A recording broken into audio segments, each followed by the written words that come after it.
Thank you for the opportunity to speak in this debate. As someone who lives in Newport, I know firsthand how important this issue is over many years. The excessive Severn tolls have been charged to people making essential journeys and are a tax on Welsh businesses and commuters. For years, the Tories have ignored the pleas of businesses and commuters on both sides of the bridges to scrap this tax in Wales. I have examples of constituents who had to turn down job offers because of the cost of the tolls, which equates to nearly an hour working on the minimum wage. The Severn crossings are a crucial transport and economic infrastructure part of the M4 corridor. For South Wales, it's the gateway to Wales. The Welsh Labour Government have been clear on the importance to the Welsh economy of scrapping the tolls, and as far back as 2012, a Welsh Government report found that it would boost productivity by over £100 million a year, and that fell on deaf ears in the UK Government. While I very much welcome the Tories agree with Labour policy to scrap the tolls, it's vital that we look strategically at the implications. The first is the repercussions for traffic management in the local area. The Welsh Government report found that if the tolls were scrapped, there would be an estimated 12% equivalent to about 11,000 vehicles a day to increase in traffic volumes. This impact will have a major effect on congestion in Newport, especially in the Brynglas tunnels. Already an estimated 80,000 vehicles use the crossing every day, and any increase on this makes the solution to the congestion at the Brynglas tunnels even more critical, and I know that the Cabinet Secretary recognises the importance of this.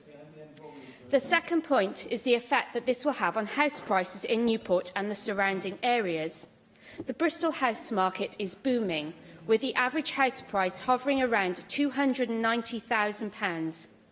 In Newport, the average house price is £170,000. Newport is a fantastic place to live and visit.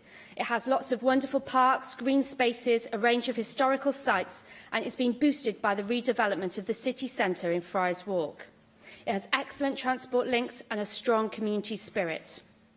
The combination of cheaper house prices, the tolls being scrapped and the attraction of Newport as a place to live, we could see a surge in people moving from Bristol to Newport. This will have a dramatic effect on local house prices.